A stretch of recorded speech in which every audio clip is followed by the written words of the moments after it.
Hey, what's up everyone, Thunderbob here, and tonight I'm doing some ray tracing comparisons.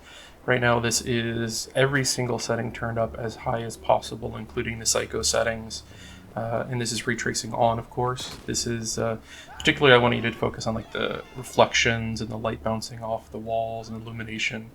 And then here's the same scene with the ray tracing turned off. You'll notice that the reflections are losing a lot.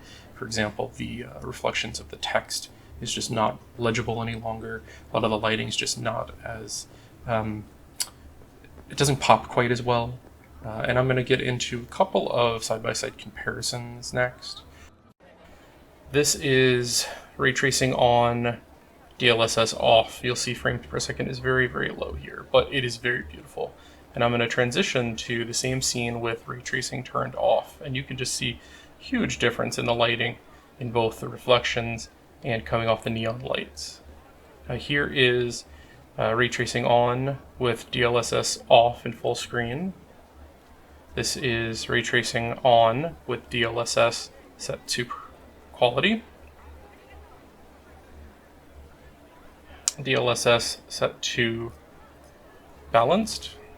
Notice there is a little bit of degradation in the picture. It's not very noticeable in-game. And now here is DLSS set to performance. This is the worst setting I'm going to be demoing here. And then we're going to move on to same scene with ray tracing turned off. This is a native picture. You notice there's a little bit of like sparkling at the bottom of the screen. I'm not sure what's causing that.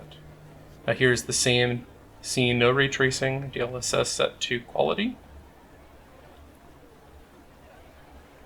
DLSS set to balanced.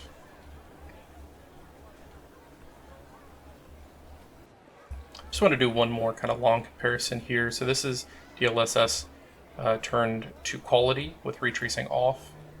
And then here is the same thing with DLSS set to quality and ray tracing enabled. This is how I normally play the game. And I realize the frames per second seem a little low here, but this is, of course, with psycho settings enabled, which I don't usually play with. Basically, I guess what I'm trying to show is the DLSS is kind of a game changer as far as being able to enable ray tracing in this game.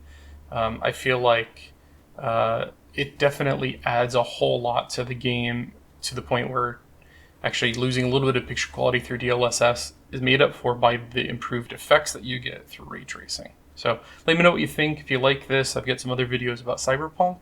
And if you like them, why don't you subscribe? I'd really appreciate it. Thanks for watching.